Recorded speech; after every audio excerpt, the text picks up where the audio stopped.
नमस्कार, मावळ 24 तासमध्ये आपलं स्वागत. मी महादेव वाघमारे.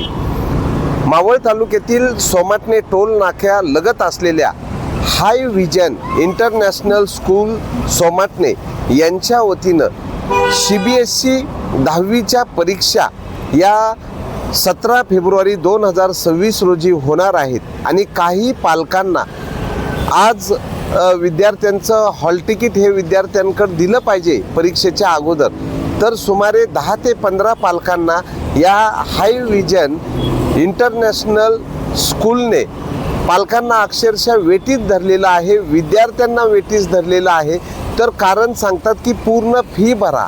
आता मार्च एंडच्या परिस्थितीमध्ये अनेक पालकांची परिस्थिती ही डबघाईला आलेली असताना विनवण्या केलेल्या आहेत, डोळ्यामध्ये अश्रू आणलेलं आहे. काही पालकांना गेट लावून कोंडून ठेवलं होतं. जेव्हा आम्ही या ठिकाणी आलो तेव्हा पालकांना मोकळं करण्यात आलं.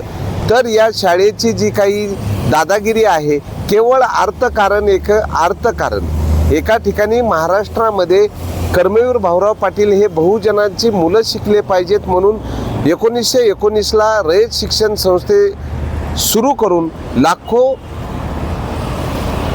बहुजनाच्या मुलांना शिकवण्याचं काम करणाऱ्या महाराष्ट्रामध्ये मायनॉरिटी स्कूल असल्याचं कारण देत लाखो रुपयाच्या फी वसूल केल्या जातात.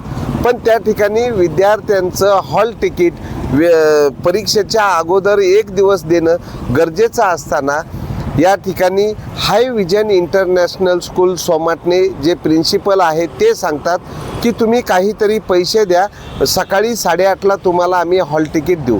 जर सकाळी 8:30ला जर हॉल तिकीट दिलं तर त्या मुलांनी परीक्षा केंद्रावर किती वाजता पोहोचायचं आणि पालकाची आणि त्या विद्यार्थ्याची काय परिस्थिती राहील. त्याचं वर्ष वाया जाण्याची वेळ या CBSE बोर्डामुळं होत आहे आणि हाय विजन इंटरनॅशनल स्कूल सोमाटणेच्या प्रशासनामुळं. या ठिकाणी पालक आहेत, आम्ही पालकाकडनं जाणून घेतोय काय तुमच्या पाल्याचं नाव आहे आणि काय घडलंय. माझ्या मुलीचं नाव पैलवान सिद्धी दीपक दाभाडे. या शाळेमध्ये 8वीत असताना आम्ही या शाळेमध्ये प्रवेश घेतला. कारण का की इथून साईबाबा कुस्ती संकुल आहे शिरगावचं. या कुस्ती संकुलाचे कोच इथं NIS कुस्ती कोच आहे नागेश राक्षे. त्यांच्याकडं मी माझ्या मुलीला कुस्तीचे धडे गिरवण्यासाठी त्या ठिकाणी दाखल केलं. दाखल केल्यानंतर इथून ही शाळा जरा जवळ असल्या कारणाने या शाळेमध्ये मी प्रवेश घेतला आणि प्रवेश घेतल्यानंतर त्यांची जी ॲडमिशनची जी काही फी असेल ती मी त्यावेळेस भरली आणि त्यानंतर जे काही उर्वरित रक्कम आहे तीसुद्धा भरली. परत नंतर काय झालं की ज्या पहिल्या वर्षाला असताना ज्या तालमीमध्ये सराव करती या महाराष्ट्र चॅम्पियन पैलवान नागेश राक्षे यांनी तिच्याकडून कसून सराव करून घेतला. त्या कारणाने तिला शाळेमध्ये येणे शक्य झालं नाही आणि ते करत असताना फर्स्ट अटेम्प्टलाच 8वीला असताना सिद्धीने मावळ तालुका असेल, शालेय कुस्ती स्पर्धा, जिल्हास्तरीय कुस्ती स्पर्धा असेल, विभागीय कुस्ती स्पर्धा असेल, या विभागीय कुस्ती स्पर्धेमध्ये 5 जिल्ह्यांचा समावेश होतो. तर या विभागीय कुस्ती स्पर्धेमध्ये त्यानंतर राष्ट्रीय कुस्ती स्पर्धेमध्ये आणि आंतरराष्ट्रीय कुस्ती स्पर्धेमध्ये भरीव असं योगदान दिलेलं आहे. आणि अशा जर मुलीला अशा पद्धतीचं हॅरेसमेंट आम्हाला पालकांना होत असेल तर आम्ही या स्वराज्य रचयिता शिवाजी महाराजांची जयंती आत्ता 2 दिवसानंतर 19 फेब्रुवारीला आपण साजरी करणार आहोत.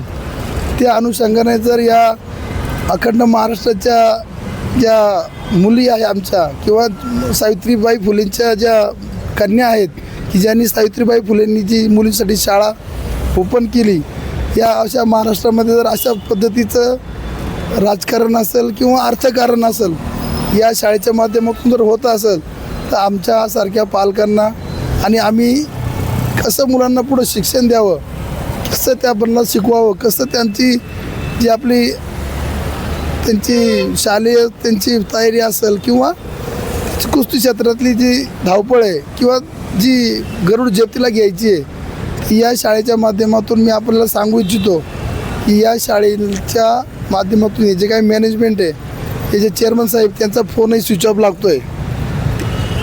संस्थेचे जे सेक्रेटरी आहेत, सचिव आहेत किंवा जे खजिनदार आहेत यांचा कोणाचाही फोन आत्ता तागायत चालू नाही आहे. या स्कूलच्या प्रिन्सिपलशी आम्ही आतापर्यंत बोलत होतो. त्या म्हटल्या की मी तुम्हाला सांगते, मी तुम्हाला देते, सकाळी तुम्ही 8-8:30 वाजता या. तर मी अशा पद्धतीनं हे हॅरेसमेंट करतात आहे, मेंटल हॅरेसमेंट करतात आहे की बाबा. आणि ज्या ह्या हाय विजन इंटरनॅशनल स्कूलचे संस्थापक आहेत माधव कुट्टी सर, या शाळेच्या जो काही बक्षीस वितरणचा कार्यक्रम असतो किंवा ॲन्युअल फंक्शन असतो, त्या 8वीला असताना सिद्धी त्या ॲन्युअल फंक्शनला ज्यावेळेस आम्ही आलो होतो त्यावेळेस सरांशी माझं स्पष्टपणे बोलणं झालं होतं की माझी मुलगी सोन्यासारखी मुलगी आहे, तिला आपण त्या पद्धतीने तुम्ही आम्हाला थोडं सहकार्य करा. माझी काही एवढी म्हणजे एवढी कुवत नाही आहे की तिला मी शिक्षण पण देऊ शकतो आणि तालमीमध्ये पण ठेवू शकतो. आज तुम्हाला सगळ्यांना परिचित, सगळ्यांना माहिती आहे की तालमीमध्ये एका मुलीला खर्च करायचा असलं पूर्ण कुटुंबाचा खर्च तिला करावा लागतो. जवळजवळ 50,000 रुपये मला तिचा दर महिन्याचा खर्च आहे. या सरांची वैयक्तिक फी आहे, त्याचा डाएट आहे, तिला तुमचा UP-बिहारचा एक कोच आपण स्पेशल ठेवलेला आहे की बाबा तिने ह्या क्षेत्रामध्ये गरुड जंप घ्यावी किंवा इंटरनॅशनल नंबर मिळावा या पद्धतीने. तर हे सगळं करत असताना जी काही आर्थिक देवाणघेवाण आहे किंवा आर्थिक विवंचना आहे, ह्या माध्यमातून आमच्यासारखे पालक वर्ग त्यातून जात असतो आणि त्याला अनुसरून संस्थेने आम्हाला सहकार्य करण्याची अपेक्षा असते की बाबा तुम्ही थोडं जरा आर्थिक सहकार्याला आम्हाला थोडं जरासं रिलॅक्सेशन द्या. या पद्धतीने त्यांच्या संस्थापकांशी पण बोललो. ते संस्थापकांनी 1 मिनटामध्ये माझा जो काय प्रस्ताव होता तो मान्य केला की बाबा ठीक आहे, तुम्ही आता तुमची मुलगी पहिल्याच वर्षी आमच्या शाळेमध्ये शिकते आहे आणि तिला फर्स्ट अटेम्प्टला नॅशनलमध्ये नंबर बसलेला आहे. शालेय कुस्ती स्पर्धा त्या मध्य प्रदेश या ठिकाणी झाल्या होत्या. या कुस्ती स्पर्धेमध्ये तिला सिल्वर मेडल मिळालं.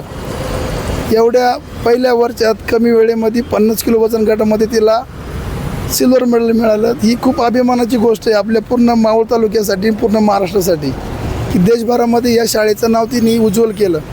तर त्या घटनेचं ह्या शाळावाल्यांना किंवा या मॅनेजमेंटला कुठलंही देणं घेणं नाही आहे. त्यांना मी सांगितलं की बाबा तुमचा स्पोर्ट्स टीचर तिच्याबरोबर पाहिजे. जर एखाद्या कुस्तीला तिला ऑब्जेक्शन घेतलं समोरच्या कुस्तीच्या कोचनी किंवा समोरच्या शाळेतल्या कोचनी, तर त्यावेळेस तुमच्या शाळेचा जो स्पोर्ट्स टीचर आहे तो त्या ठिकाणी असणं गरजेचं आहे. त्यालाच तो अधिकार आहे की बाबा त्यालाच तो अधिकार असतो, तोच तो ऑब्जेक्शन घेऊ शकतो. मी दरवेळेस या मॅनेजमेंटला सांगितलं की तुमचा जो स्पोर्ट्स टीचर आहे शाळेचा तो अथॉरिटी आहे, त्याला तुम्ही तिच्याबरोबर पाठवा. पण आज तागा आहेत एवढ्या स्पर्धा माझी मुलगी खेळली आहे शाळेच्या वतीने, नॅशनलपर्यंत नंबर मारला, पण एकाही स्पर्धेला त्यांचा स्पोर्ट्स टीचर उपस्थित राहिला नाही. हे आमचे जे पर्सनल कोच आहेत हे प्रत्येक वेळेस त्या मुलीला गाडीमध्ये घेऊन जायचे गाडीमध्ये घेऊन जायचे. त्याचा पेट्रोलचा खर्च, डिझेलचा खर्च असेल ते स्वतः वैयक्तिक खर्च करायचे. काही वेळेस मला माझ्याकडं पैसे असेल नसेल तरी त्या बिचाऱ्यांनी कधी कुठल्याही परिस्थितीमध्ये त्यांनी केवढं माझ्याकडं काय कुठली अपेक्षा ठेवली नाही की सर तुम्ही मला पाठवा. कारण नागेश राक्षेला असेल त्याला मी छोट्या असताना तालमीमध्ये सांभाळले, देवगाव तालमीमध्ये असताना मी त्याला राकेश सोरटे असेल, नागेश राक्षे असेल या पोरांना मी तालमीमध्ये असताना सांभाळलेलं आहे. त्याची एक उपकार, त्याचा उपकार असून त्या पोरांनी त्या पद्धतीने केलं सगळं माझ्यासाठी. परंतु या शाळेच्या मॅनेजमेंट अशा गलतान कारभाराबाबत किंवा त्या पद्धतीने जे तिची हॅरेसमेंट करते. आता मला सांगा उद्या तिची परीक्षा आहे, तिला हॉल तिकीट मिळालं नाही तर त्या मुलीची मानसिकता काय असेल, तिच्या पालकांची मानसिकता काय असेल की बाबा मुलीला हॉल तिकीट मिळालं नाही आणि नॅशनल लेवलची पोरगी.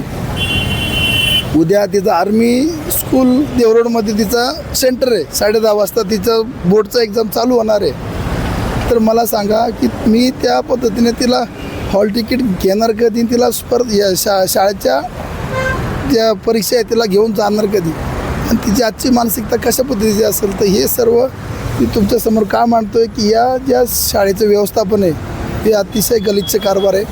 जवळजवळ 10 ते 15 पालक त्या ठिकाणी होते. त्या पालकांची पण हीच परिस्थिती होती, परंतु त्या पालकांशी त्यांचं बोलणं झालं, ते पण वैतकून निघून गेले. पण मी आज तागायत ह्या वेळेसपर्यंत मीडिया येसपर्यंत किंवा वाघमारे साहेब येसपर्यंत मी या ठिकाणी थांबलो. या ठिकाणी हे लाईव्ह करण्याचं एकच कारण आहे की इथून पुढं भविष्यामध्ये जे गरीब मुलांचे विद्यार्थी असतील किंवा पालक किंवा त्यांचे पालकांचे जे विद्यार्थी त्यांनी कृपा करून अशा शाळेमध्ये मुलांना पाठवू नये. आपली जिल्हा परिषद शाळा असेल किंवा आपली गावची प्राथमिक शाळा असेल किंवा शासनाची शाळा असेल, त्या शाळेमध्ये मुलांना शिकवा. त्या शाळेतून पुढं जाऊ द्या. आत्ताच उल्लेख झाला की विश्वास नांगरे पाटील साध्या जिल्हा परिषद शाळेमधून शिक्षण झालं, आज IPS झाले. तर या गोष्टीची जाण ठेवून या शाळेच्या मॅनेजमेंटनी त्या मुलीला सहकार्य करणं अपेक्षित आहे. तेवढंच मी या ठिकाणी नमूद करतो आणि थांबतो. विभागीय स्तरावर खेळणाऱ्या विद्यार्थिनीलाही या शाळेच्या वतीनं कुठलीही सवलत दिली जात नाही. जर या नॅशनल लेवलला कुस्ती स्पर्धेमध्ये या शाळेचं नाव